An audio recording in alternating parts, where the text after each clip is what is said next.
Well, he needs a sign. All right. Welcome to Education Administration Subcommittee. And members, if you would go ahead and log in and sign into the meeting, and we'll take roll. All right, Mr. Clerk, open up the board for roll call. Mr. Clerk, take the roll. Mr. Chairman, you have 4 members present. You have a quorum. All right, thank you, Mr. Clerk. And any personal orders from our members today? I'll mention that one of our members, Representative Hurt, is not here with us today. He has welcomed his 3rd grandbaby into the world. So his daughter had a baby early this morning. Congratulations to him. I know what it's like to have grandchildren, and every one of them is very special. And then is there anyone here from Jackson Central Murray Early College High School? I got a note that there may be somebody, but they may have left. They were here, they were in one of the earlier committees, but I wanted to recognize them. Any other personal items? All right. With that, we have a very full calendar, members. Let me announce some changes to the calendar. We'll consider some changes to the calendar. First of all, number 5, House Bill 1276, without objection, is off notice. Number 2, House Bill 2275 will be without objection rolled to the heel of the calendar. And then item number 22, House Bill 448 will be rolled to the special calendar. All right, and I think that's all the changes to our calendar. That brings us to item number 1 by Chairlady Moody, House Bill 1733. I have a motion. Do I have a second? A second. All right. Then Chairlady Moody, you are recognized on House Bill 1733, and you have an amendment. Is that correct? Yes, let me get you that. 013498. That is correct. And let's see. I have a motion. Do I have a second? All those in favor of adding 013498 to the bill, say aye. Opposed? All right, your bill is amended. You're recognized on your bill. Thank you, Mr. Chairman and members, and even interrupting your ice cream to give me that second. It's hard to resist. Members, this bill was brought to me by a constituent, and it was a personal experience that they had had. But what the purpose of this bill will do, it will add to the current TCA code to allow all school employees who have been convicted, keyword, convicted of bullying, to be treated the same as when a licensed teacher has been convicted. All the information is to be recorded permanently and delivered to the school board as to make sure when they are removed, this will follow them to potential school systems looking to hire them. So this is a problem that my constituent ran into with his own child. And because it was a teacher's assistant, nothing. So this would be a remedy we would like to ask your favorable vote for, so that if it hopefully doesn't happen many other times, we would have a remedy. Thank you very much. Any questions for our sponsor? Seeing none, I think we're ready then to vote on House Bill 1733. Mr. Clerk, if you'd please open the board for voting. Members, please cast your vote. Any member wish to change their vote? Mr. Clerk, please take the vote. Mr. Chairman, you have 4 ayes, no nays. House Bill 1733 moves on to full education. Thank you. Members, that brings us to item number 3, House Bill 2364 by Chairman Hawk. Do I have a motion? Do I have a second? Motion and seconded, and let's see. I don't see any amendment. Is that correct, Chairman Hawk? That is correct, Chairman Slade. All right, so we're ready to hear you on House Bill 2364. Thank you very much. With our bill limits this year, we've actually included 2 different subjects in this particular piece of legislation, and Hopefully I'll make sense of them. Number one, it's going to authorize a principal to designate a trained school employee to conduct searches whenever the principal is absent. Right now, the SRO can do that, but this allows them to designate another administrator in the building to do that. A second component of the legislation is dealing with notifications upon the threat of violence or significant disruptive behavior within a school. What we're asking is that that threat be deemed as credible before that notification will go out to parents. It's a semantics thing. We're fearful in my school district and other school districts that there is a desensitization of some of these alerts that might go out if they're not credible. So we want to make sure that it is deemed a credible threat before a required notification goes out to parents. So that's the two subjects that this piece of legislation deals with, Mr. Chairman and members. Hopefully I've described them well. Okay, members, any questions for our sponsor? Chairman White, you're recognized. Thank you. Not a question, just support. That really makes a lot of sense that if you have to have to inspection, you have to have principal and or the SR also are there, and many times that's not possible. So to have that third dedicated person, does this allow more than one? They can select more than one person to do that? I would say that it's open-ended. Open-ended. If there are additional administrators that are willing to go through the training and able to go through the training, I would say that planning for whatever circumstance would be wise on the school districts. I don't think there's a limit in terms of numbers, Chairman White. Thank you. Thank you. Any other questions or comments? I just make one comment on the second part of the legislation. And with threats that are deemed not credible, I think it does more harm than help when it comes to jumping to notifications, that type of a thing. So I think that that's a good, this is a good bill. So, all right, seeing no other questions, we are ready to vote on House Bill 2364. Mr. Clerk, please open the board for voting. Members, please cast your votes.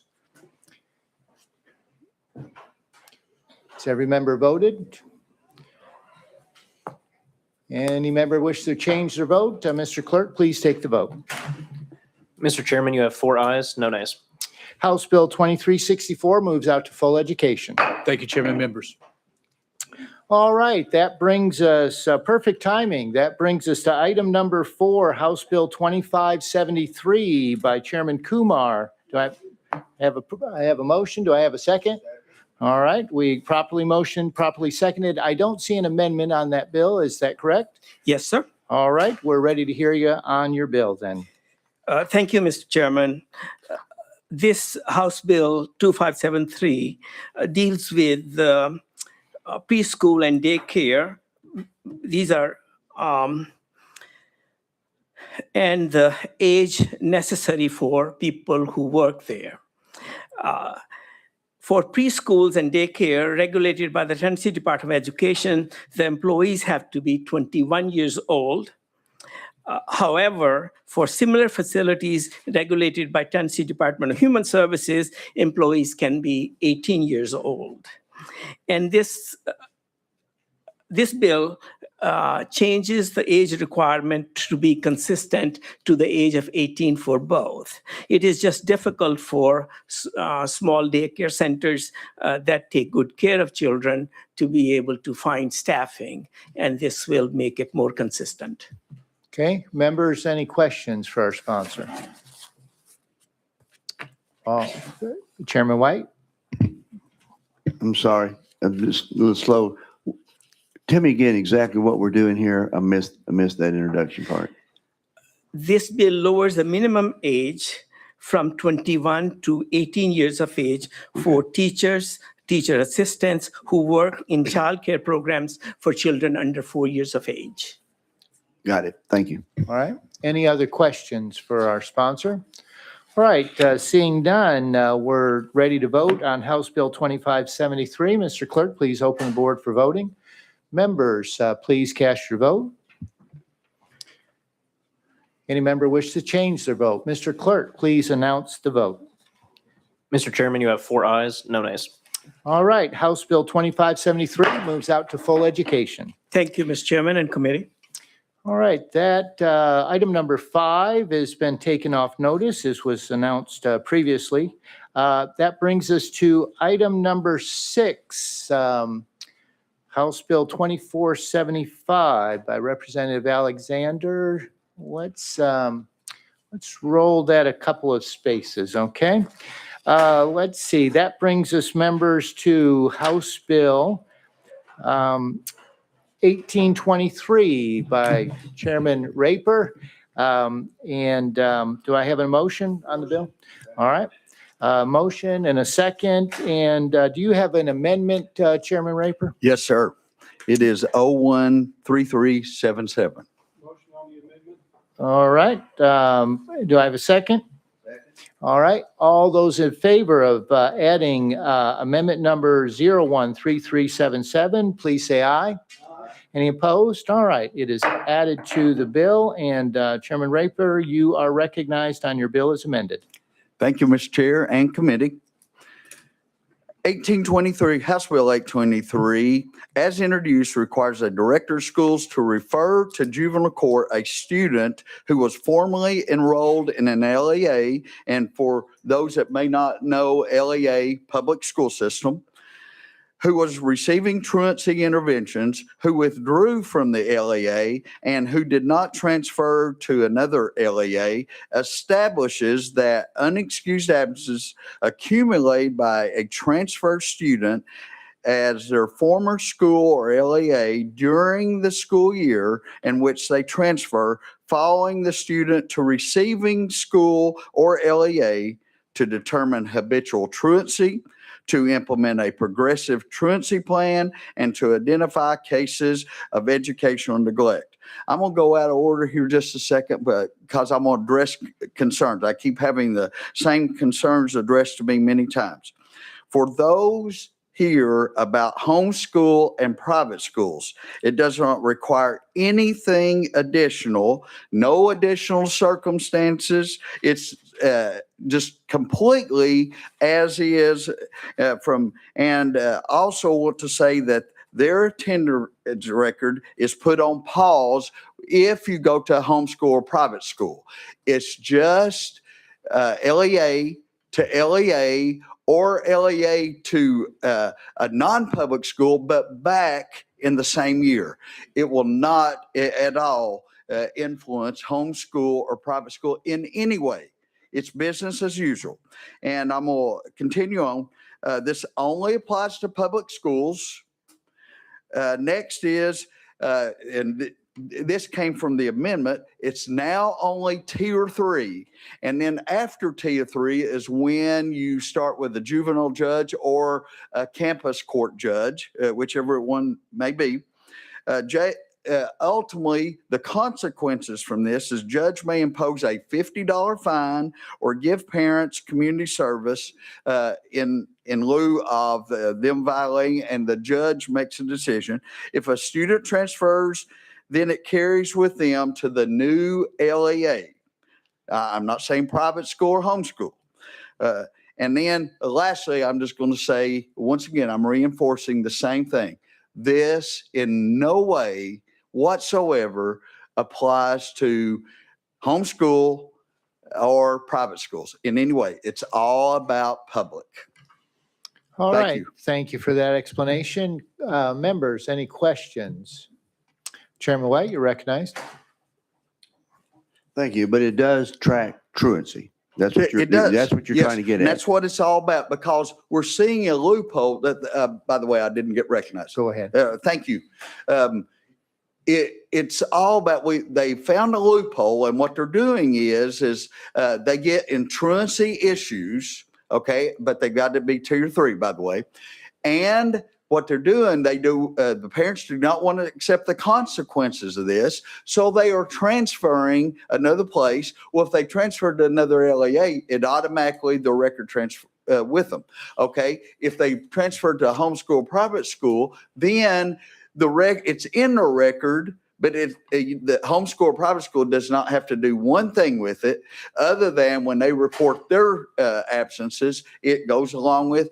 And so it doesn't mean a thing if they stay in a homeschool or private school the remainder of the year, what we're saying is null anyway. It's just when you go back to an LEA within the same calendar school year. Thank you. So, Chairman Raper, then what you're trying to address is the problem of someone trying to avoid truancy discipline issues. That's correct. They do not want to receive the circumstances of that when it gets to a juvenile court and a juvenile judge. So they're taking the loophole of completely transferring, which is fine. Okay. But if it's to another LEA, then it travels with them, the record. All right. Any other comments or questions? Seeing none, we are ready to vote on House Bill 1823. Mr. Clerk, please open the board for voting. Members, please cast your vote. Any member wish to change the vote? Mr. Clerk, please announce the vote, please. Mr. Chairman, you have 4 ayes, no nays. House Bill 1823 moves on to full education. Thank you, Mr. Chair and committee. All right, that brings us back to item number 6 by Representative Alexander. You stepped in just about 15 seconds behind, but that's okay. Forgive me. We're good. We got Had a to wait motion. on the elevator. I apologize. No, the elevators today have been troublesome. All right, I do have a motion and a second. And Representative Alexander, it looks like you have amendment. Is that correct? Can you have us Yes, that it should drafting be code? 014418. All right, then. Motion on the amendment, second? Do I have a second? All right, we don't have many people here today, so you got to be awake on those. Yeah, You can yeah. even join in there, Representative Glenn. You know, there you go. All right. All right, I have a motion and a second. All those in favor of adding the amendment to the bill, say aye. Opposed? The amendment is added to House Bill 2475, and you're recognized on your amended bill. Thank you, Chairman, and thank you, committee. What this bill does is it will mandate that all public, charter, and private schools in Tennessee check all new hires against the DCS substantiation database.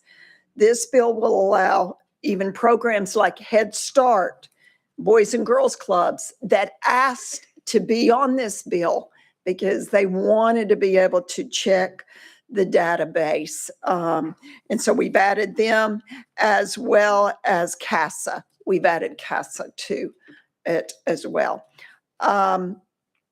This bill will protect our students.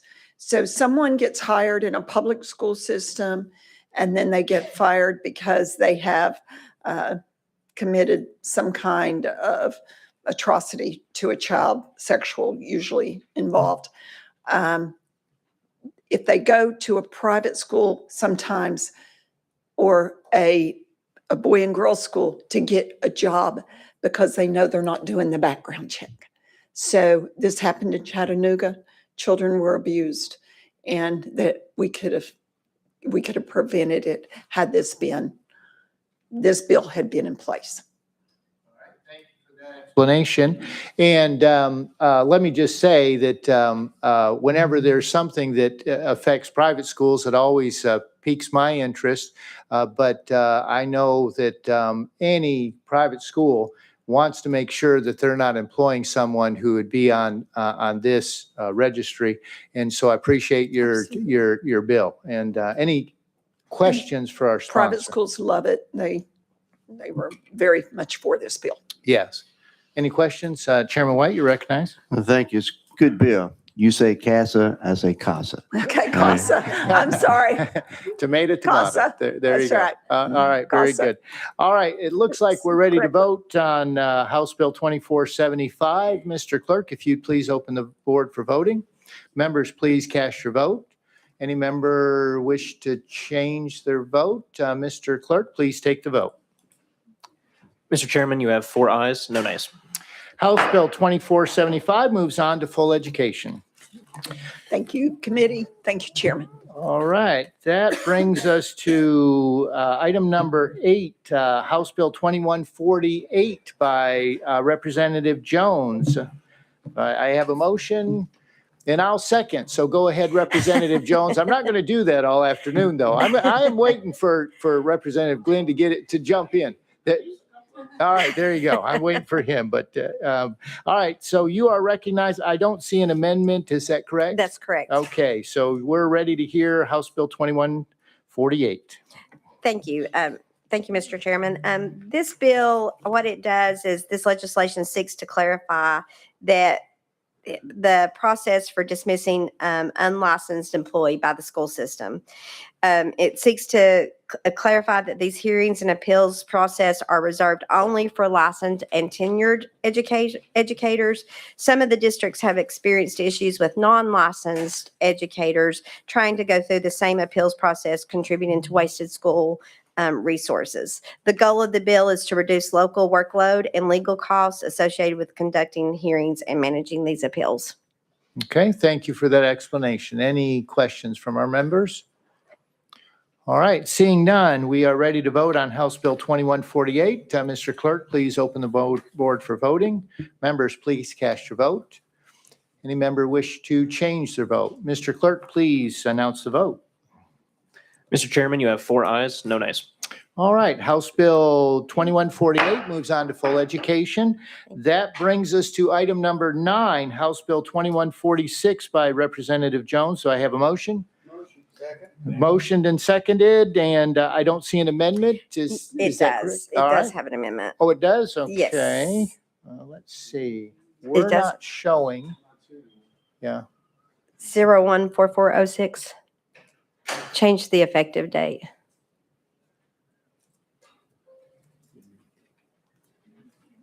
Okay.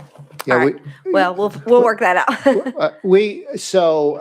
Let's go, and so that amendment, it's going to change the effective date, is that correct? Yes. Okay, would you like to proceed with your bill? And then, Yes. We'll and change then it. if it passes here, add it on and before it goes to full? All right? Absolutely. All right, very good. So we're ready to hear you then on House Bill 2146. So state law currently requires the LEAs to adopt a progressive truancy plan. If a student has been referred to juvenile court for being unlawfully absent from school and is adjudicated, then the juvenile judge may include the suspension of a student's driving privileges to put on hold or put a hold on them in getting their driver's license for a period of up to 1 year. This just provides our juvenile court judges another tool in their toolboxes. The process would only take place once a student has gone through the truancy interventions within the LEA. The bill also allows for judicial discretion, so the judge could or could not use this tool. And the amendment, and then the draft, well, we'll do the amendment later. But anyhow, that's what the bill does. It just gives the juvenile court judges an opportunity to suspend their driver's license or delay them from getting it if they have continued to be delinquent in truancy. Okay, and members, I would point out that the effective date on the bill that's before us is July the 1st of this year, all right? So any amendment that would change that we'd have to hear in full education if it passes here. Members, what's that? I was going to say Oh, there you go, okay. Mr. Chairman, you're good. Yeah, there you go. All right. Any questions for our sponsor on the bill before us? All right. Seeing none, we are ready to vote then on House Bill 2146. Mr. Clerk, please open the board. Members, please cast your vote. Any member wish to change their vote? Mr. Clerk, please announce the vote. Mr. Chairman, you have 4 ayes, no nays. House Bill 2146 moves on to full education. Thank you, Chairman and Committee. All right, that brings us to Representative Stevens on House Bill 1888. Do I have a motion? In a second, there we go. Hey, man, all right. I heard it that time. Very good. So we got a motion, we got a second, and I do see, do you have an amendment? Is that correct? Yes, it's 012985. All right. All right, properly motioned, properly seconded, and all those in favor of adding 012985, say aye. Opposed? All right, your bill is properly amended, and we're ready to hear you on your bill. Thank you, Mr. Chairman. This bill authorizes the State Board of Education to waive the educator licensure requirement for an individual without a bachelor's degree from an accredited four-year institution if there is a vacancy that the school system is unable to fill with a qualified teacher. It limits the eligibility for that to someone who's had at least 10 years of teaching at a private school in the category 1, 2, or 3 levels. And there is a process that this person would have to follow to be approved to get the waiver. All right, thank you. Let me just check on one thing. I think we have some folks. All right, we have a couple of folks that are that are interested, that are for the bill. I'm not seeing anyone opposed to the bill. Is that correct? So members, you've got a question? Okay, so let's go ahead and take members' questions on the bill right now. If for some reason there's a question that our guests might be able to answer in more detail, then we'll go to our guest. All right, Representative Glenn, you're recognized. Thank you, Mr. Chairman. Thank you, sponsor. There's a fiscal note to this. Do you know why it requires, there's some expenditures to this? What's the idea behind that? You're recognized. Thank you, Mr. Chairman. The State Board of Education will have to probably hire an additional person to help process these applications. Thank you, Mr. Chairman. All right, any other questions? Chairman White, you're recognized. Thank you. It sounds like a good teacher pipeline bill. Could you give me a concrete example of maybe where this would be used? You're recognized. Thank you, Mr. Chairman. I think our guests will be able to answer your question and give you a very good example. All right, so with that, we'll go ahead and go out of session and we'll bring up our guest. And we have Julie Grimwood, is that correct? Yes, sir. All right. If you'll just take a seat, any one of those seats there, and we'll go ahead and control the mics. So just pull it down so that you can, there you go. And if you would, when you begin, if you'll just give us your name and if you represent someone. Good afternoon, Chairman, members of the committee. My name is Julie Grimwood, and I'm in my 43rd year of teaching. Teaching is not just my profession, it's my calling. I've spent more than 4 decades pouring into children, helping them learn to read, grow in confidence, and discover their potential. When my husband and I transitioned from private education into public school, we were surprised to learn that despite decades of classroom experience, our degrees from a non-accredited institution 42 years ago created a barrier to obtaining a teacher waiver. After years of faithful service, that was difficult to hear. The bill does not lower standards. It recognizes experience. 43 years in the classroom is more than a credential. It is proof of dedication, competency, and impact. Our students know us. Our families trust us. Our school relies on us. The state already creates pathways for individuals with corporate experience to enter the classroom. This bill simply acknowledges that those of us who have spent our lives teaching children should have a pathway as well. I love serving at American Classical Academy, and I want to continue serving the students and families in this community.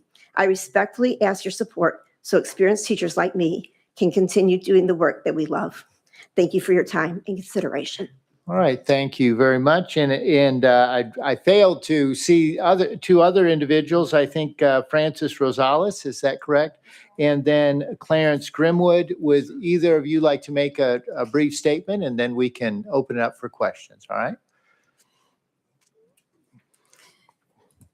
Good afternoon, Chairman and members of the committee.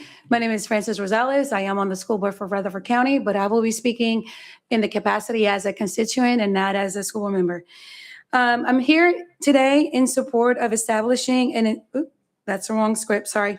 I'm here today in support of this bill, creating a pathway for experienced classroom teachers to receive a teaching waiver if their bachelor's degree is from an unaccredited institution.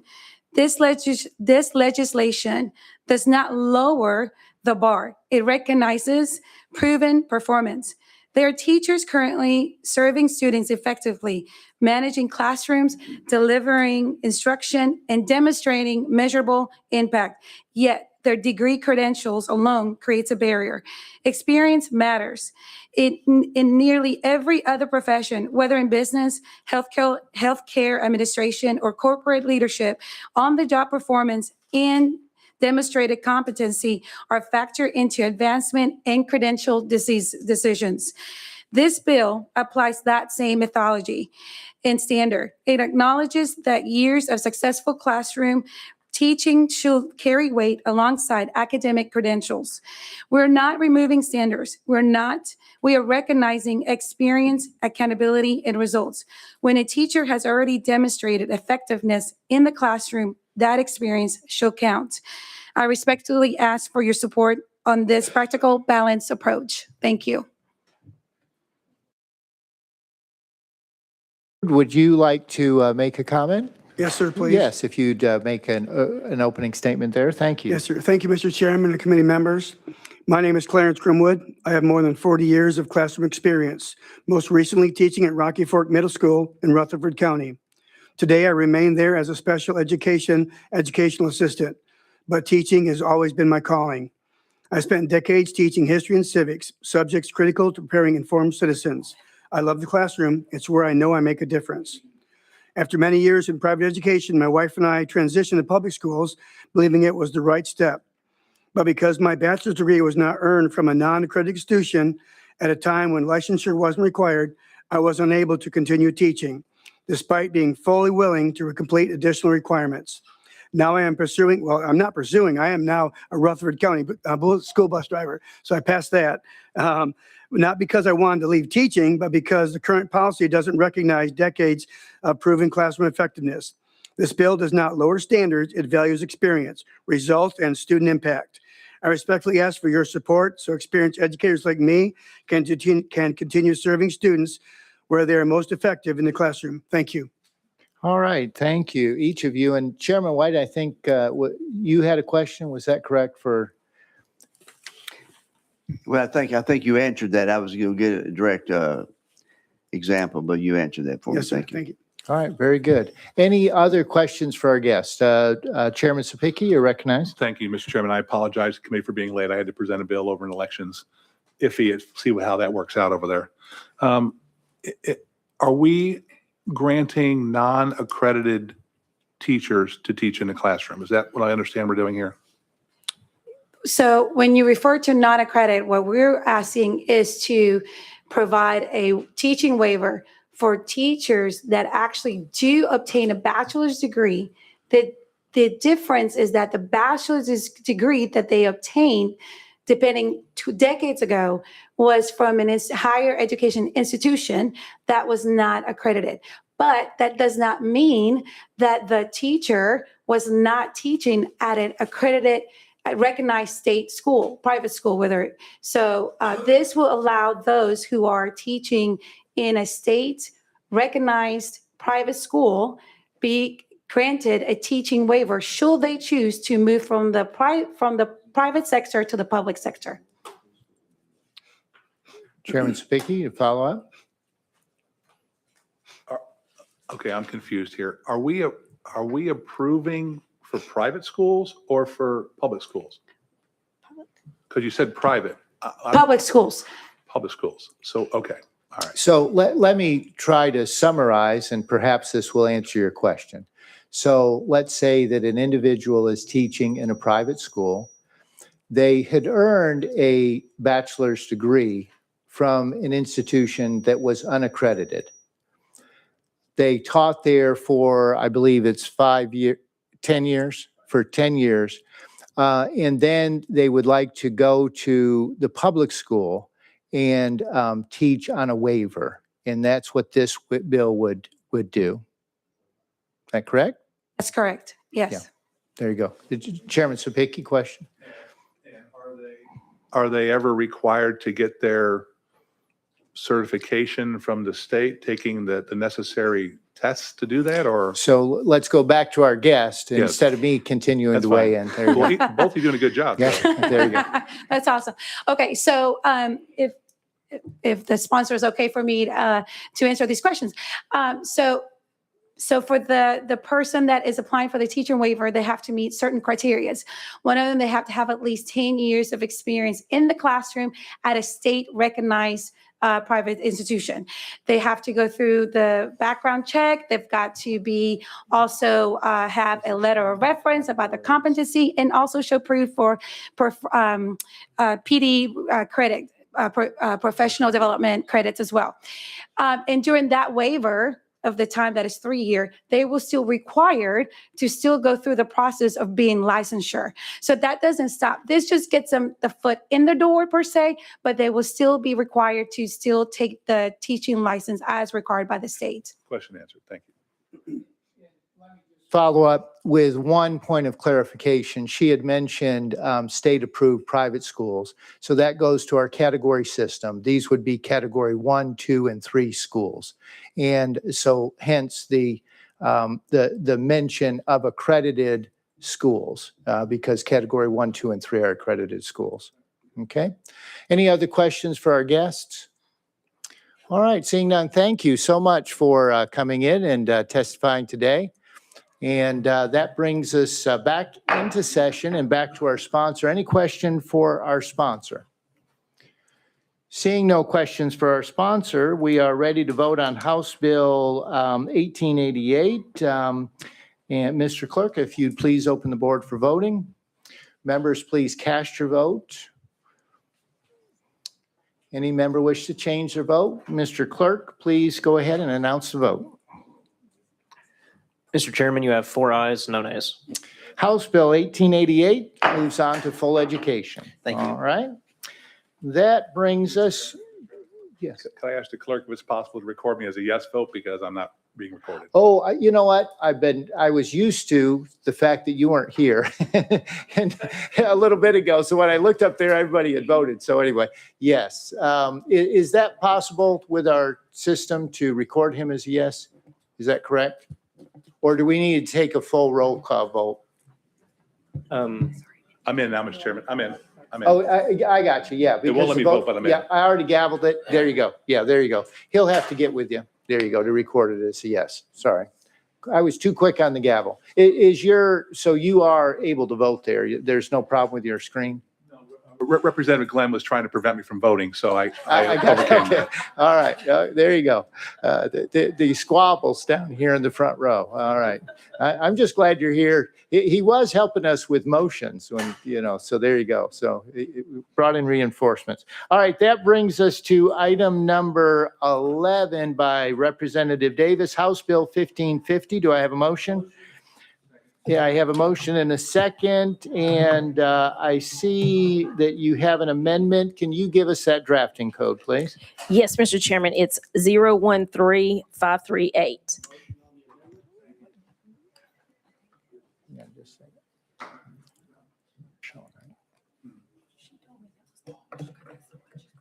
Okay, we just wanted to make sure that that's what we had, and I have a proper motion, proper second on the amendment. All members in favor of amendment 013538, say aye. Any opposed? The amendment goes on to your bill. Representative Davis, you're recognized on House Bill 1550. Thank you, Mr. Chairman. And the amendment that we added, ladies and gentlemen, it's just changing the effective date.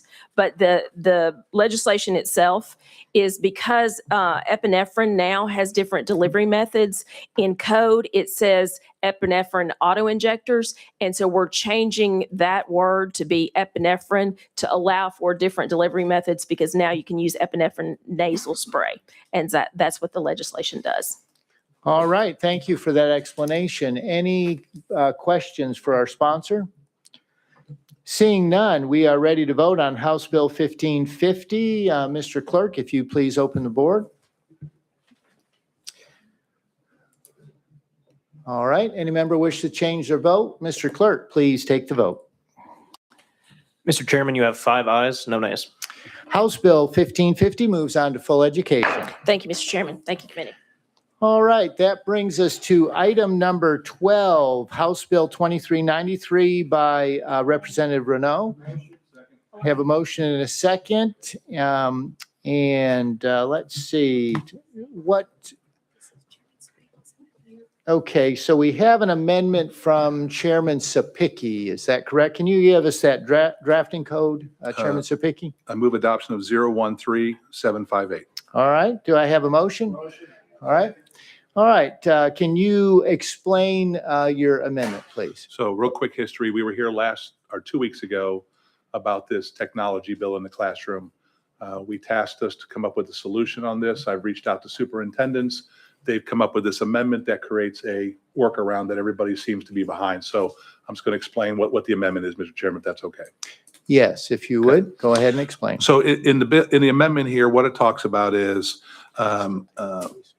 each LEA and public charter schools serving students in any of the grades kindergarten through 5 shall adopt a policy governing the age-appropriate and instructional use of digital devices by students to minimize unnecessary screen time while preserving educational effectiveness.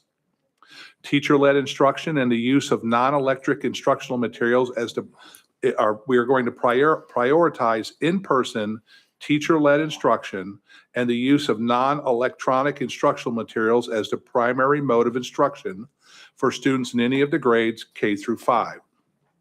We are going to work to limit the use of the digital devices issued by the LEA or public charter school for students who are in any of the grades K through 5 to instructional purposes for which such use provides a clear educational benefit. We are going to prohibit students in any of the grade levels K through 5 from accessing social media platforms through internet services provided by the LEA or public charter school during the instructional day. Ensure that electronic assessments and instructional tools used by students in any of the grades are developmentally appropriate and aligned to state academic standards, and then provide parents with transparency regarding the types of digital devices. This section does not prohibit the use of digital devices for targeted instructional support, intervention, or remediation, or accommodations or services required under the IDEA Act, Section 504 of the Rehabilitation Act, or the Americans with Disability Act. Administration of the Universal Screener adopted by the State Board of Education, a Tennessee Universal Screener, dyslexia screeners, state-adopted benchmark assessments, or other assessments required by state or federal law are okay. You can use the technology for those. Teacher preparation, public virtual schools, homebound instruction, remote instructional days, and hybrid learning days are all exempt from this bill. You can use the technology for those purposes. Mr. Chairman, that's pretty much what the amendment does. Okay, let me first go to the speaker, and then I'm going to to the sponsor. Then I'm going to come back to members if you have any questions on the amendment. And just, is this a friendly amendment? Yes, thank you, Mr. Chairman. It is a friendly amendment. I think it's great to set expectations that convenience-based screen time is something that we need to move away from and that we can work towards more effective use of the screens in classrooms. Okay, and so we are on the amendment. Members, any questions for the amendment sponsor for Chairman Subcommittee? Chairman White, you're recognized. No question. I just want to thank you for doing this, because when we had this bill before us 2 weeks ago, we all agree that there's too much digital devices in the classrooms. But thank you. But it's kind of an overkill at that point. So thank you for working with the sponsor and making. Chairman Sapicki, you're recognized. And thank you to respond on that. And a couple of weeks before that, we had the moms in here and the doctors about the internet and regulating access to that. And so the question we have to ask ourselves, and I think this is what this bill does, is, okay, if we're going to allow technology into the classrooms with this bill, then the bill we've already passed about internet access, they have to go hand in hand to provide those protections for our students. And I think we've done, in my opinion, on these two bills we passed, we've done a pretty good job of setting the expectations. So kudos to the bill sponsor. All right, very good. Any other questions for the amendment sponsor? All right, hearing none, all those in favor of the amendment say aye. Aye. Any opposed? And Amendment 13758 goes on to House Bill 2393. That brings us back to the bill sponsor. The amendment really becomes the bill. All right, question's been called on the bill. Any objection to the question? Mr. Clerk, please open the board for voting.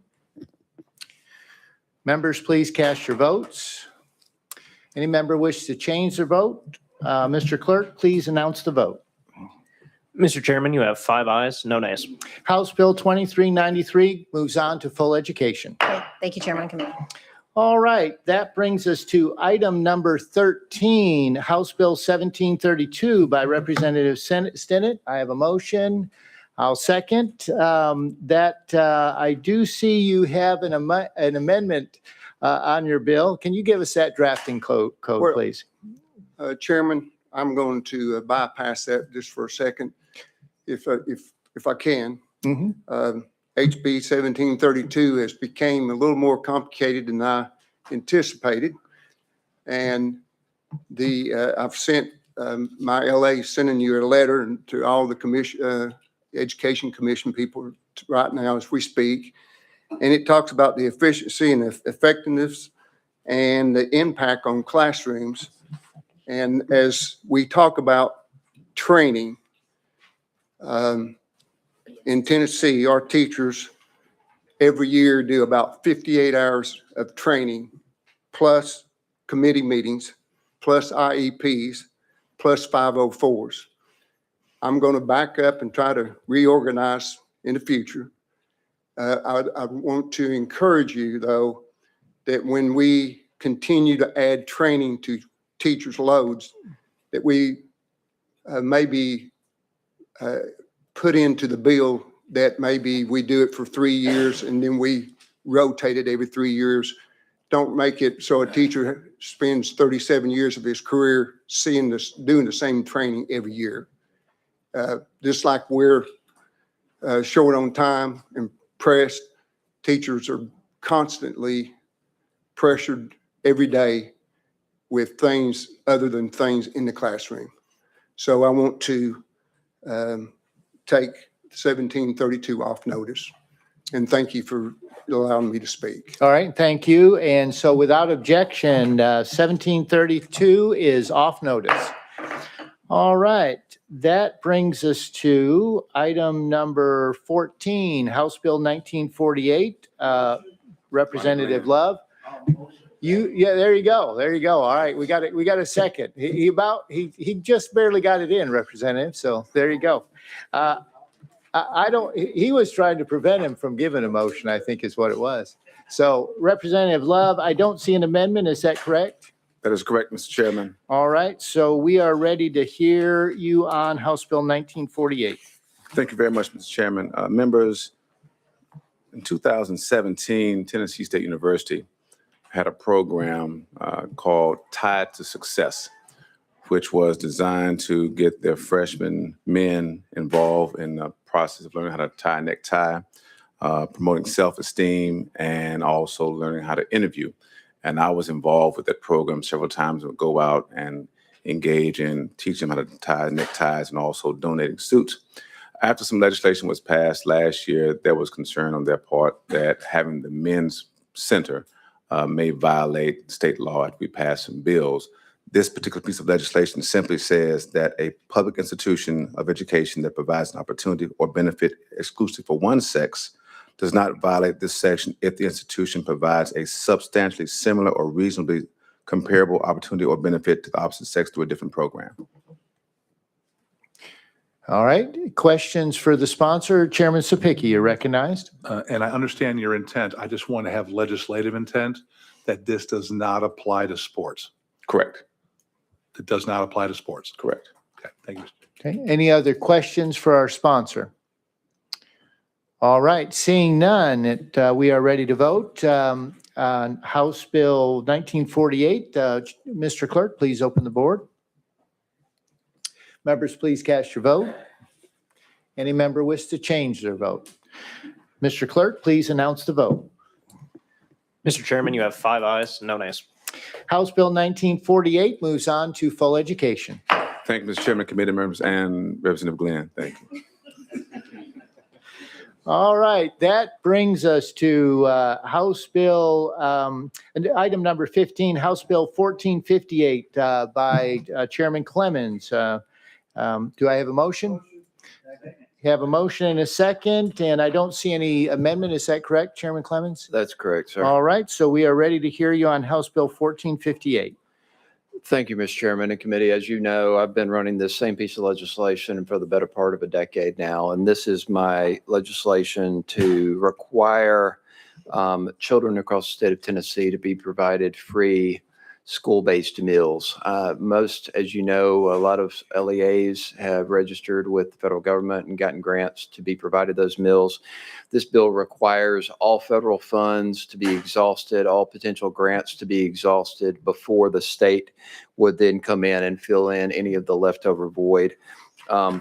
This subcommittee, in fact, has been generous enough to pass this bill out multiple sessions, and I appreciate that. And we get held up in finance, of course, and I hope to get to finance again this year, and then continue to push this matter because I do think what we budget and what we pay for as a state shows our priorities and where our heart is. And I think the children of Tennessee who are attending our public schools deserve for us to address one of the major ACEs facing them, which is childhood hunger.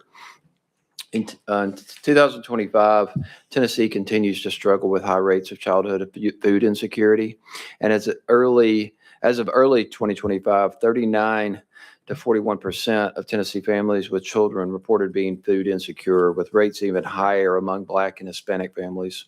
Our state is currently ranked in a 26 report, 49th out of 51 that measures resources for families with children ages 0 to 3, highlighting significant gaps in support. Now, of course, those children aren't in school yet, but that gives you an example and a picture of how food insecure many families are across the state of Tennessee.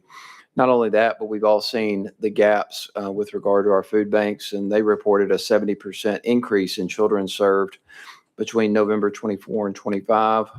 Largely due to a temporary suspension of SNAP benefits in that window. But again, that shows you and demonstrates the significant food insecurity plaguing children across the state of Tennessee. And of course, I have other data, and you all know in your own counties what the food insecurity numbers are and what the impact this has on children. And I would just end by saying, we can't control everything in a child's life, but everything that they do in the community, they bring into that schoolhouse. And we can't solve every one of these children's problems. But while we do have these children in the schoolhouse, we have the opportunity to feed them and significantly chip away at that food insecurity and that childhood hunger that these children are experiencing across the state of Tennessee. So with that in mind, and given the spirit of my legislation, I would sincerely appreciate this committee passing this out so we can move along and demonstrate to the children of Tennessee and the families of Tennessee that we take seriously childhood hunger. Thank you. All right, thank you for that explanation. Any questions for our sponsor? Chairman Sapicki, you're recognized. Yeah, it's not much of a question, just a comment. I think we all agree with you, and we wish you Godspeed in finding $642 million in the budget somewhere, right? Just remember this. I was in a committee over the summer, and we were talking about the amount of waste of food in our schools. And I think the number that stuck in my head is like $178 million that we throw food away in the state of Tennessee from our schools. So maybe there's some way in the future to run a bill to get at least $178 million that we're throwing away, maybe repurpose it. But I wish you good luck. All right. Any other questions for our sponsor? All right. Seeing Chairman White, you're recognized. Thank you. Now, I'll just go add to what Chairman Sapicki, the bill's before us every year, and we totally get, addressing hunger, but we let it out of here and out of full, then it gets financed at $750 million. It's not going anywhere. So I think we really ought to look at some out-of-the-box thinking, Chairman Sapicki and Representative Clemens, about that, so we can truly not let it get stuck and then nothing happens. Yeah. Yes, you're recognized. Thank you, Mr. Chairman. Yeah, and I appreciate that. And as you can imagine, I've thought about this every which way over the past decade, trying to figure out how to funding. The fiscal note tends to change every year. And of course, this year it's gone up a little bit because of the cuts at the federal level, which presents us an even larger problem. And those grants are going away to some extent. Some of them were put into place during the pandemic. And so those are going away as well, unfortunately. But we do have to get creative. And again, I don't know how accurate this fiscal note is. Of course, it's a best estimate, but we do have to take a look at the realities. We're cutting our state budget this year by $7 billion in the proposed budget compared to last year's, but we are spending money and giving money away in other areas. And so I think it's a give and take. I think we've got to figure out how to get creative, but I also think we need to prioritize this in comparison to a few other things that our state prioritizes in the budget. So I think it's going to be a give and take among all of our parts, but we'll continue to work on it. I appreciate your support. All right. Any questions? Any further questions? Seeing none, we're ready to vote on House Bill 1458. Mr. Clerk, please open the board for voting. Members, please cast your votes. Any member wish to change their vote? Mr. Clerk, please announce the vote. Mr. Chairman, you have 4 ayes, no nays. House Bill 1458 moves on to full education. Thank you, sir. Thank you. All right, that brings us to item number 16, House Bill 2348 by Representative Hardaway. And I've spoken with Representative Hardaway. This bill is very similar to the bill that we just passed by Representative Hawk. I think that they may be working to put those bills together. So without objection, we'll roll this to the special calendar. All right. Now that brings us to item number 17, House Bill 2003 by Representative Powell. I have a motion. Do I have a second? Thank you, Mr. Chairman. And I do want to start off just say I'm going to take this bill off notice, but if I could, before I do that, say I do appreciate the department reaching out to me about this bill. I think everybody on this committee can agree that anything we can do to help with mental health of students is needed. The problem is there's limited resources right now, or I should say there's limited collection of those resources that we need to focus on and get a better understanding of all the different mental health resources that are available to our students, families that are in public schools. So we'll be working on this. I had a great meeting with Tennessee Commission on Children and Youth, had a great call with the Department of Education. So if God willing, I'm back up here next session. And if not, I will continue to work on this. And if not, somebody else, maybe Mr. Glenn would carry the load for me. But with that, I'll take it off notice. Thank you, Mr. Chairman. All right. Without objection, House Bill 2003 is taken off notice. All right. That brings us to item number 18, House Bill 2461 by Representative Pearson. Have a motion? I have a second. All right. Your bill has been properly motioned, properly seconded. I don't see an amendment. Is that correct? That's correct, Mr. Chairman. All right. We're ready to hear you then on House Bill 2461. Thank you so much, Chairman and Committee, for the motion and the second. This is HB 2461, labeled Eradicating Period Poverty. This was brought to me by a constituent who is deeply concerned about the lack of access to feminine hygiene products at high schools, as well as the recognition and realization that half of the population in the world needs access to feminine hygiene products, and the cost being on them is pretty absurd. That we are charging taxes for something that's mandatory. And as I've shared in talking to my constituents, if men needed these, there wouldn't be a tax on them and they'd likely already be free.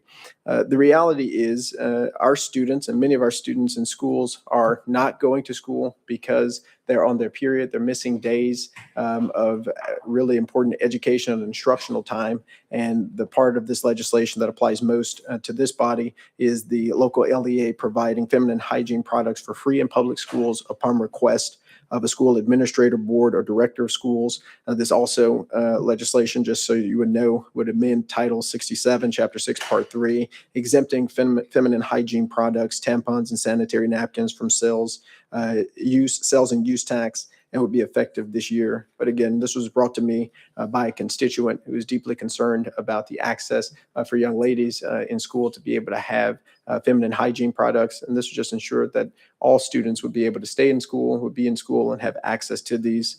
When you look at the fiscal note, the cost is roughly $8 million, but the potential benefit of the loss of sales taxes, the potential benefit and finances that people would have by not having the sales tax is actually $14 million. And that would be spent, assumed, in other places in the economy. And so this is why I believe we can and should eradicate period poverty, allow for young girls to be able to go to school without this being a worry, a concern, or a fear. And with that, Mr. Chairman, I stand ready for questions. All right. Thank you for that explanation. Representative Reedy, you have a question? Thank you, Mr. Chairman.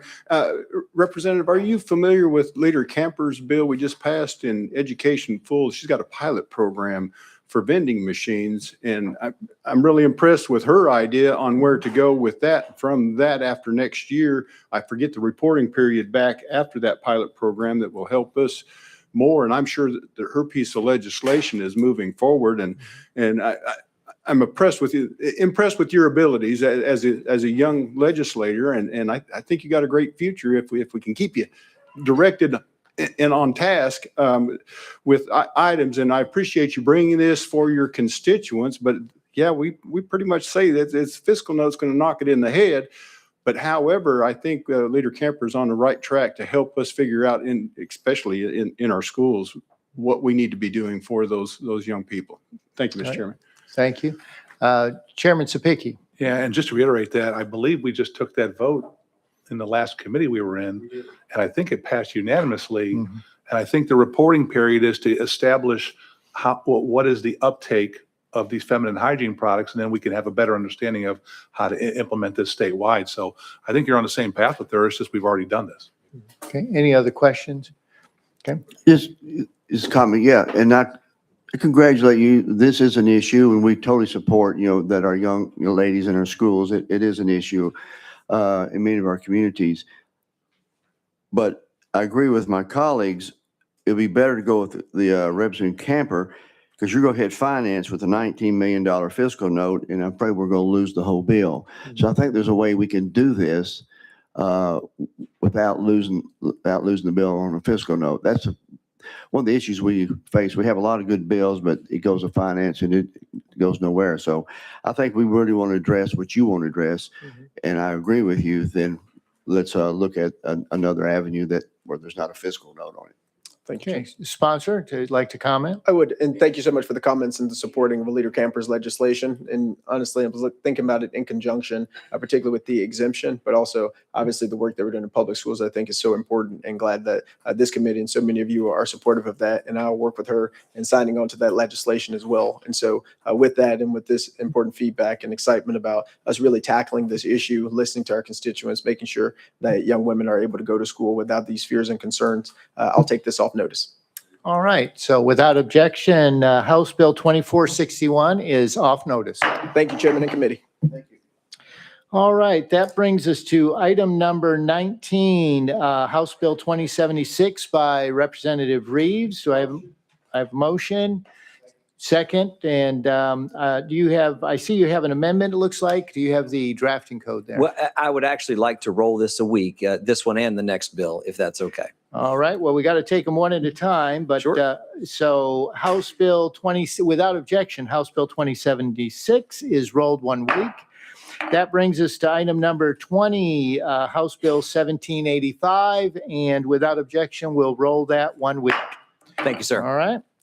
That brings us to item number 21 by Representative Mayberry. Do I have a motion? Do I have a second?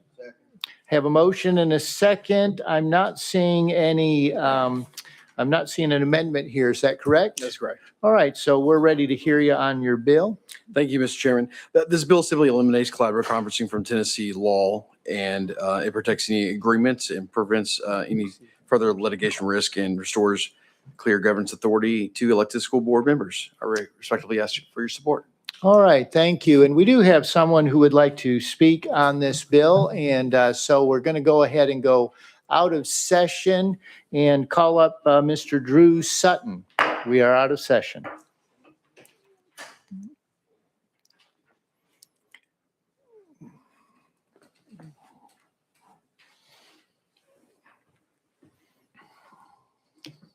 Your mic is on. You're good to go. Thank you All so right. much. Drew Sutton, the Tennessee Education Association. Thank you to the chair and members of the committee for the opportunity to speak about this bill. For 15 years, the Tennessee General Assembly has seen fit to provide a voluntary system for school districts and their teachers to collaborate under the PECA law, which did go into effect, as I said, in 2011. And at the risk of dating anyone, there is a member of the subcommittee who shall remain unnamed who was a freshman when this law was written. It has been with us for quite some time. The underlying premise of PECA remains the same as it was in 2011. The school districts should have the option to engage with their educators to create a formal framework that provides process to ensure that collaboration benefits all parties, from families and students to administrators and educators. When educators and their school systems work together, students benefit. As the current law states in its opening section, the process set forth in PECA is intended to, quote, foster trust and mutual respect between professional employees and their districts. The current law provides school systems the ability to enter into formal agreements covering a wide range of working conditions, which are students' learning conditions, but does not require them to do so. Any LEA that does not wish to enter into an agreement is not compelled in any way to do so. As educators, we believe authentic collaboration and formal channels to discuss the needs we see every day in our classrooms promotes stability and increases morale, which ultimately improves student outcomes. LEAs across the state voluntarily participate and sign MOUs with teacher-selected representatives, which are chosen through a confidential election in which any professional employee organization with a district presence or an unaffiliated option may be selected. This bill undermines local control and sends a clear message that teacher voice is not valued when making decisions about teaching and learning for Tennessee students. The implications of this bill are immense. By removing a school system's discretion to enter into an agreement that provides this framework for addressing ways to improve working conditions, and by eliminating or substantially weakening several rights in this current law, this legislation has the potential to harm the state's ability to attract and retain the best educators. Simply put, the PECA law was written intentionally to provide school systems discretion, and removing that flexibility serves no educational purpose. The changes proposed in this legislation would not serve to reduce differences of opinion or court cases, but likely it would exacerbate potential disagreements by removing the option for a school system to adopt a uniform set of rules for all educators. I urge members of the committee to vote against this bill in the interest of preserving local control and a system that has served Tennessee students and educators for many years, and stand ready to answer any questions. Thank you, Mr. Sutton. Do we have any questions? Representative Glenn, you're recognized. Thank you, Mr. Chairman, and thank you, Ms. Sutton, for being here. You mentioned a lawsuit that TA is going through. Can you expand on that a little bit more? Certainly. I believe the lawsuit that you're referencing is no longer active, but there was a lawsuit, as do occasionally happen with any contract, I think, when there's a disagreement about the meaning of language in a contract. The one that you're referencing in particular had to do with the definition of working conditions, which is one of the items in the law that is subject to collective conferencing or collaborative conferencing, I say. There was a change in discipline policy that affected the way that teachers could make referrals, and the association was under the belief that that contract language covered that as a working condition. And actually, when the chancellor made the initial ruling on that case, found in favor that was something that should have been conferenced, but ultimately that decision was overturned on appeal. And I think that provides certainly a good example that sometimes there are genuine questions that the courts exist to answer. If multiple courts had differing interpretations, occasionally there are going to be situations where it is necessary to go to court to meet out some of those differences of opinion. But I would say that is certainly not the likeliest outcome, and we don't actively go seeking litigation by any means.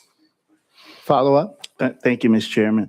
So in the legislation, it mentions something to the effect that changes access to schools. So apparently teachers are not, they no longer have this access. Do you know what the impact of that is to teachers? Can you expound on that? I'd be happy to. Thank you for the question. We think the impact would actually be really tremendous. The section of the bill in question modifies who can access school sites and under what conditions, and removes professional employees organizations' ability to access school sites under certain conditions, and essentially reverts them to community use policies, which are much more restrictive. I think that'll have a couple negative impacts on school districts in particular. TEA, for our part, provides a wide array of trainings free of charge for all teachers to any school district that requests them. Couple examples of those from our legal team would be professional rights and responsibilities. These are required trainings that districts have to do that, again, we are happy to provide free of charge. Ethics trainings, both for teachers and administrators, are also something we regularly do across the state. And as we understand the change in access policy, we would no longer be able to offer that benefit to school districts.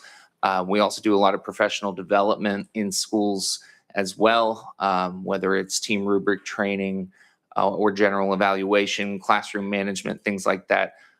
Those would all be discontinued as well, at least our ability to deliver them at the school while teachers are there. Last question. All right, follow up. I'm sorry. Thank you, Mr. Chairman. So you say you offer these training for free. So if you no longer can do that, who will provide the training? I would imagine they would have to find an alternative way to do that. I couldn't really speculate as to what that would look like, but I don't know if they would be able to find another option that would do so free of charge. Okay, I'll ask the sponsor that. Thank you, Mr. Chairman. All right. Any other questions for our guest? All right, seeing none. Thank you, Mr. Sutton, for coming in. Thank you, We members. are back into session and back to our sponsor. Any questions for our sponsor? Representative Glenn, you're recognized. Thank you, Mr. Chairman. I'm really trying to understand this bill. Why would we not want teachers and the district to work together to ensure that the working conditions are good for everyone? Why would we not want that? You're recognized. Thank you, Mr. Chairman. Representative Glenn, I appreciate the question. I just give a little background on where we're at today. In 2012, Tennessee eliminated traditional collective bargaining from teachers. It went through the House committees, and that was what was going to happen. It was actually a TSBA push at that time to completely do away with collective bargaining. On the House floor, there was an amendment that created collaborative conferencing. At that point, most of the districts in the state went into it. Today, 110 of our school districts do not participate in collaborative conferencing, and we are left now with less than 30 districts. So to say that the 110 school districts that are currently not doing or not working with their teachers is just not true. They absolutely are. The core issue here is the districts that are now left with collaborative conferencing, and part of that is the teachers associations. If they have a certain amount of teachers that are in there, they qualify to be able to potentially then go and enter into collaborative conferencing agreements. Well, one teacher association is able to do that, and that's the one you just heard from today. The other major teacher association in the state, they don't do this with any school district within the entire state. So it's not about taking away voices from teachers. It's just allowing not one group to dominate the conversations. So if this is removed, then what happens is simply now our school districts will be able to connect through like a voluntary consultation process directly with teachers, not from one group, but maybe or from a larger group, and have those conversations to get to where they want to be. But that's the idea here. And as you, I'm sure, know, at Clarksville Montgomery County, there was a disagreement between our school board, between our school district, and the Teachers Association, which led where they were going outside of what PECA's law was, which went outside of what the MOU had, which led through a multi-year process in the courts that ultimately CMCSS won. But that cost the taxpayers money. So it was just needless. You don't need to be there. We can directly work with teachers across our district to get their feedback. We don't need this law. And as you see over time, it is greatly diminished. Follow up. Thank you, Mr. Chairman. So, and we'll use Clarksville, Montgomery County, because that's where we're both from. Sure. If Clarksville, Montgomery County is working with the director about the conditions in Clarksville, Montgomery County, why would we need to talk with teachers across the state about what's going on in Clarksville, Montgomery County? You're recognized. Thank you, Mr. Chairman. I apologize if I was not clear. I meant teachers throughout our entire district. As you know, we have many schools. We have 40,000 students nearly. We have schools all across our district. We don't necessarily need a teachers association with their views being the domination of the conversation for collaborative conferencing, which is what's happening right now. We can interact with our teachers. As you know, we have an incredible director of schools, and she's very diligent to interact and come to schools all across our district to have those conversations. This will just allow her not to be pigeonholed with the collaborative conferencing with this one group, but then to actually go out and talk to teachers throughout the district.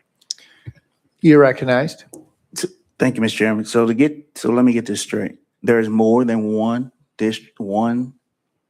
teacher association in Clarksville, Montgomery County?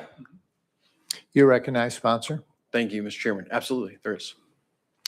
And yes, you can go ahead and follow up. Yes. Okay. Yeah. Thank you, Mr. Chairman. Do they not come to the school board meetings? Because when I go to the school board meetings, I only see TEA. So if the other associations are not there to talk and be recognized, then, I mean, I'm not understanding the problem here. If there are more than one association, I don't see them at the school board meetings. You're on the school board. Why are they not there? Are they not being invited? What's the problem? Sponsor, you're recognized. Thank you, Mr. Chairman. They actually are, and I know that you're not being intentional with this, but Kathy Cobb is in charge of the it's PT. Special Educators Tennessee. Thank you. And that is the Teachers Association, which she is the local chapter president of. And she comes and I think she speaks Raptors, I won't say her name, but the TEA representatives speaks first, then she speaks second. It happens every school board formal meeting. Then they are being Chairman Subcommittee, question. All right, question has been called. Any objection to previous question? Seeing none, we're ready to vote on House Bill 1970, House Bill 2226. There we go. I lost my, go ahead, Mr. Clerk, and open the board. All right, any member wish to change their vote? Mr. Clerk, please announce the vote. Mr. Chairman, you have 4 ayes, 1 nay. All right, House Bill 2226 moves on to full education. Thank you, Chairman Committee. All right, members, that brings us to item number 23, House Bill 1973 by Chairman White. Motion seconded. Chairman White, you're recognized on your bill, and I don't see an amendment here. That is correct. Members, this bill and the next two I'm going to be bringing you brought to me by various organizations. This was brought to me by the state board. But House Bill 1973 deals mainly with two things. Number one, it removes outdated provisions requiring LEAs to file complaints for breach cases. It deletes the superfluous due process and administration requirements tied to breach cases. The state board is not positioned to adjudicate employment contracts. It is a third party. And then the second thing it does in this bill, it replaces existing language in the Teacher Code of Ethics regarding sexually related behavior with a reference to the newly created TCA 495108, which includes the existing behaviors and adds a prohibition on sexual conduct with former students post-graduation or disrobement. So it deals with preventing sexually related behavior and the breach of contract. And with that, I do have the state board here if anybody wants to get more detail into the bill. All right, Chairman Sapicki, you're recognized. Question on the bill. Question's been called. Any objection to the question? Seeing none, we are voting on House Bill 1973. Mr. Clerk, please open the board. Members, please cast your vote. Does any member wish to change their vote? All right, Mr. Clerk, please announce the vote. Mr. Chairman, you have 5 ayes, no nays. House Bill 1973 moves on to full education. That brings us to item number 24 by Chairman White, House Bill 1974. Motion and a second. I'll second. And I do see an amendment. Is that correct? Well, if I may, that one here, we have some issues with it. I'm going to ask to roll that 1 week, House Bill 1974. Okay, House Bill 1974 without objection rolled 1 week. That brings us to item number 25, House Bill 2426 by Chairman White. You have a motion, have a second, and Chairman White, I do see an amendment. Is that correct? Yes, let me get that number for you, 14366. That's what we have here. And members, do I have a motion on the amendment? Motion to adopt, first and second, and all those in favor say aye. Any opposed? 014366 is added to your bill. You are now ready to be heard on your bill as amended. Chairman White? Thank you, members. And just so you know, this bill was brought to me by Tennesseans for quality early education. We've been working for a couple of years. This is another teacher pipeline bill, and this particular one deals specifically with our early educator workforce. We've had bills of the last couple of years dealing with early child care and our literacy teachers, and it's always been a challenge. So allow me just to briefly explain why this particular bill matters. This is a bill is an alignment and removes barriers. Part one of the bill strengthens the early educator pipeline. And the way it does that, due to changes in the federal funding, Tennessee Early Childhood Training Alliance, which is TECTA, was eliminated, and that program had long served as a clear on-ramp into the early educator profession, particularly for child care and preschool teachers. Well, that loss created uncertainty in the pipeline at a time when child care centers across the state are already facing serious workforce shortages, which we discussed for several years. At the same time, it's important to note that Tennessee has strong education and workforce resources already in place, including Tennessee Hope, Tennessee Reconnect, high school, CTE, and dual enrollment pathways. The challenge is that these resources are not fully coordinated or clearly mapped out for individuals who want to enter the early educator profession. So rather than creating something new, this bill establishes a temporary task force led by the Tennessee Department of Labor and Workforce Development to, number one, evaluate the education and workforce resources already available, identify where gaps exist in the loss of the TECTA funds, and make recommendations to better align leveraging existing investments. And then the part two, the last part it does, it also expands apprenticeships and removes barriers. The second part of this bill addresses that technical barrier. Over the past several months, I have been working with TQEE, Lipscomb University's Education Department, and the Department of Education on an innovative early educator apprenticeship model. And these apprenticeship programs allow individuals to earn credentials while working in early learning settings, a proven strategy to grow the workforce while reducing financial barriers.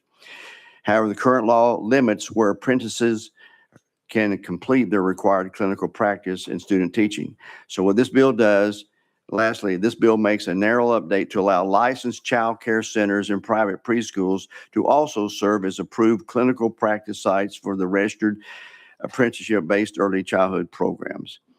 And that's basically what it does. And I do, if we want to get more in the weeds, I do have TQEE representative here to speak more. All right, Representative Reedy, a question for our sponsor? Thank you, Mr. Chairman. Chairman White, what is the effective date? Of course, I'm looking at the bill and it's showing June 1st of 2024. On the amendment, does it redates that to something in the near or further Let me future? go check on that. Is that in the amendment? Yeah, the amendment does change that date to July 1st, 2026. Okay, thank you. All right, any other questions? Seeing none, we are ready to vote on House Bill 1977. No, 2426. I keep on getting off. So there we go. Open the board for 2426. Members, please cast your vote. Any member wish to change their vote? There you go. All right, now you can take the vote, Mr. Clerk. Mr. Chairman, you have 5 ayes, no nays. All right, House Bill 2426 moves on to full education. That brings us to item number 26, House Bill 1977 by Chairman White. Properly motioned, seconded. Chairman White, I believe I see an amendment on here. Can you? Right, that is amendment 14324. All right, motion and second on the amendment. Members, all those in favor of adding the amendment to the bill, say aye. Aye. Any opposed? The amendment is added to the bill. We are ready to hear you on House Bill 1977 as amended. Okay, thank you, Chairman and members. Also have some backup guests that can help me on this if we get into some details of the bill. But House Bill 1977 is known as a Teacher Residency Pilot and Future Teacher Scholarship Refinement Bill. This bill does two things. It continues our state's work to ensure that every classroom in Tennessee is staffed by a well-prepared teacher, and it helps shrink the number of vacancies we are experiencing by improving teacher retention. We've had several teacher pipelines bills, not only tonight, but earlier. First, it formalizes a state partnership with teacher residency programs. These types of programs have been operating in the state for more than 15 years, and their innovative approach to teacher preparation has proven effective time and again. So borrowing from the medical residency model that combines rigorous coursework and intentional mentorship, graduates make an immediate and lasting impact.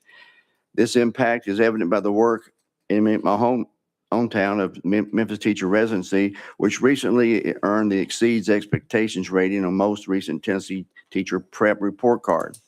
Similarly, there's one in Nashville called the Nashville Teacher Residency doing the same thing. And second, the bill also creates a grant program that provides a per teacher candidate grant to the programs that apply and will help provide some programmatic stability to these programs, while also allowing them to scale and grow the number of teacher candidates they graduate each year. And the lastly, this bill makes some changes into the Future Teacher Scholarship Program that we passed a number of years ago that was set up previously, as I mentioned.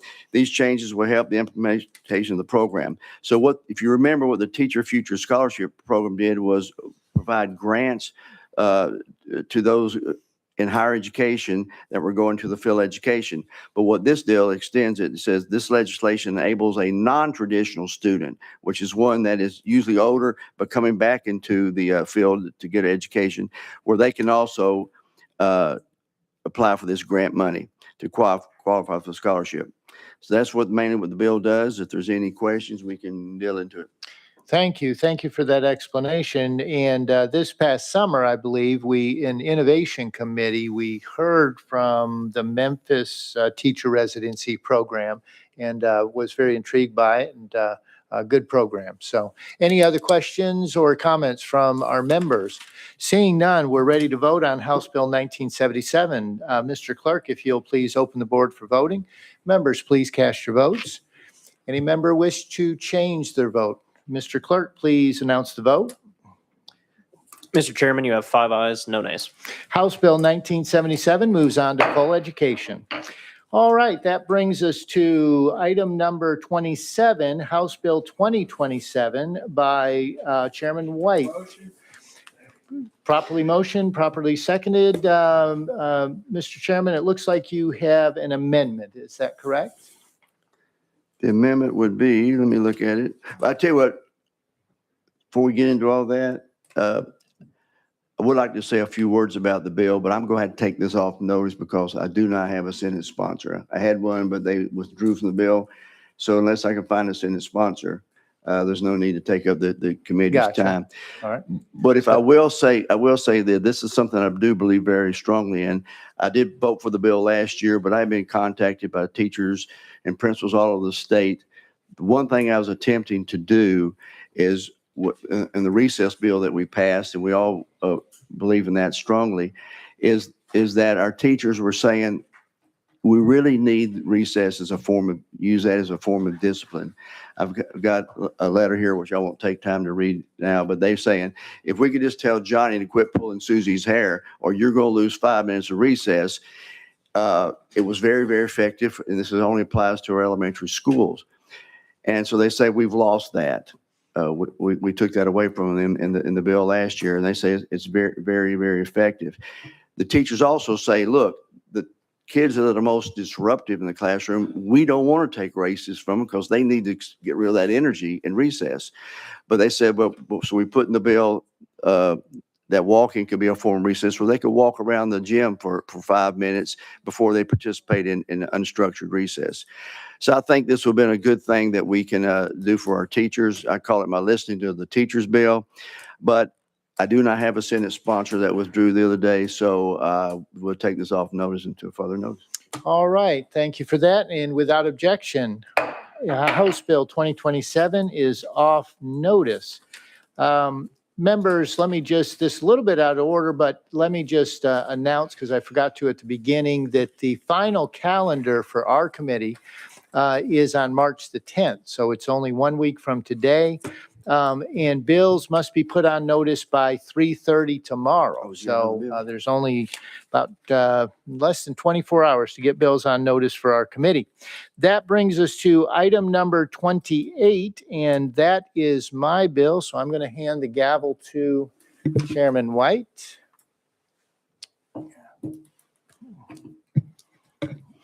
Okay, thank you, Chairman Slater. Members, we're on item 28, House Bill 1758 by Slater. You got a motion. Do you have a second? But second it. You do have a amendment. Reverend Yes, Slater. that amendment is 013816. Motion on the amendment? Do we have a second? Okay, we have a second. And members, this does rewrite the bill, so any objection to us, go ahead and add this to the bill so we can have proper discussion. Any objection? Hearing none, all those in favor say aye. Aye.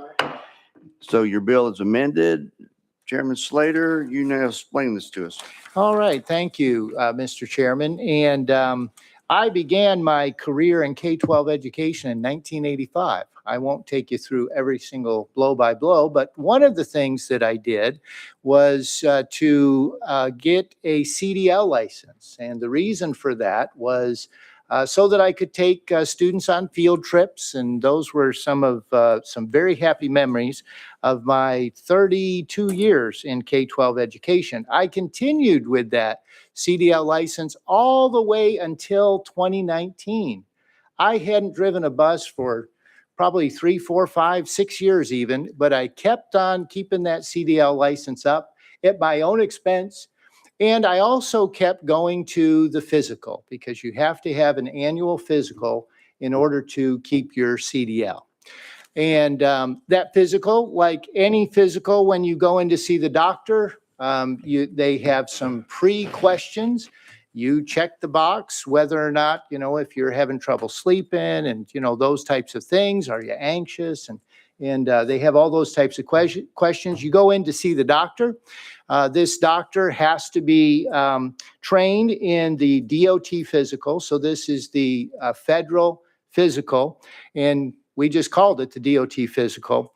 What this bill does, there was a change just about 3 years ago that we changed here in the legislature that put that process into a different department. What this does is says the bill will allow a local district to either annually submit to a physical and mental examination the results, which must be documented on forms prescribed by the local board. They could also adopt guidance, for example, from the Department of Education. This past fall, the department did come up with some guidance. Local boards can use that guidance if they would like to, or a local district can continue to do what they've done now for decades, and that is to send their drivers to get a DOT physical, and that would suffice. And with that explanation, I stand ready for questions. Okay, thank you for the explanation, members. We'll open up for discussion. Chairman Sapicki. And thank you, Mr. Chairman. And for the chairman, just to clarify, you still give the districts the ability to choose which way they want to go. It's just another option on the table for them right now. Is that correct? That is correct, yes. Thank you, Mr. Chairman. Further comments, questions from the committee? Hearing none. Ready to call the question? That objection? Clerk, would you please put the vote on the board?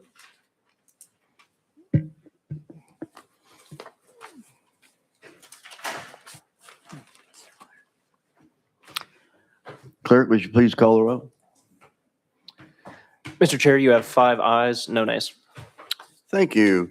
With that, House Bill 1758 moves out of full committee. All right, we rolled one bill to the heel, but item number 2, House Bill 2275, we'll go ahead and roll that to the next calendar. Any other Chairman Sapicki, you're recognized. Just to clarify with your staff up there, there's another role available for that bill? Or do we Yes. just need to just adjourn before we take it up? There's okay. another role, and that's going to be final calendar, so, Got it. yes. Okay. All right, very good. All right, any other from our members? All right, we are adjourned.